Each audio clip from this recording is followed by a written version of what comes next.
सांगतो. महाराज म्हणतात एक पहा, एकाक्षरम प्रदातारम यो गुरुं नाभिनंती श्वान योनी शतम जन्म. श्वान योनी शतम जन्म चांडालेश्वाभिजायते. म्हणजे 100 जन्म कुत्र्याच्या योनीमध्ये घ्यावे लागतात आणि कुठलाही एक जन्म चांडाळाच्या घरी जन्माला होतो.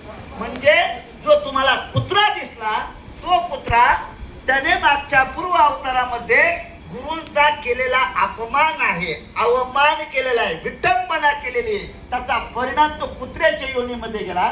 त्याचा पहिला जन्म आहे का मला माहिती नाही, दुसरा आहे का माहिती नाही, 100वा आहे का माहित नाही, किती जन्म झाले मला माहिती नाही. फक्त एवढंच मला माहिती आहे, तो कुत्रा दिसतोय याचा अर्थ त्याने त्याच्या गुरूंचा अपमान केला.